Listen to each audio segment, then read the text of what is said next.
এই চিকেন মোমোটা আমি মাটির চুলাতে তৈরি করেছি আর এত সহজে যে তৈরি করা যায়। তো আমি মুরগির মাংস বেটে নিয়েছি পাটায় আর পেঁয়াজ কুচি, কাঁচামরিচ কুচি, হলুদের গুঁড়া, মরিচের গুঁড়া, জিরার গুঁড়া এবং আদা রসুন বাটা, তারপরে ১ চামচ চিট্টি দিয়ে আমি এটাকে ভালোভাবে মেখে নিয়ে ৫ মিনিট জাল করে নেব। তো অনেকেই অনেকভাবে বানায়, আমি এরকম করে বানিয়েছি যেহেতু এটা আমি ঝাল ঝাল করে খাবো। তারপরে আমি এখন আটার ডোটা তৈরি করে নেব। আটার ডোয়ের জন্য আমি পানি লবণ দিয়ে ফুটিয়ে নিয়েছি। তারপরে আটার ডোটা আমি এখন ভালোভাবে ছেনে নেব। অনেকে কাঁচা আটা দিয়ে বানায়, যেভাবে পরোটা তৈরি করে সেভাবেও বানায়।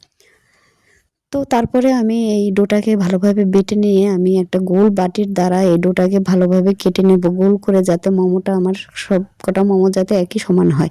তো আমি প্রথমে একটা ডিজাইন দেখাবো কিভাবে বানিয়েছি আমি। তো তারপরে আমি আরেকটা ডিজাইনের মোমো বানাবো। তো এভাবে আমি ২ রকম ডিজাইনের মোমো বানাবো। তো দেখানোর জন্য এটা আমি বানিয়েছি ২ রকম ডিজাইনের। তারপরে আমি ভাপা পিঠার মতো পানি ফুটিয়ে নিয়ে কাপড় দিয়ে, তো একদম সহজেই মোমোটা আমার হয়ে গেছে দারুণভাবে।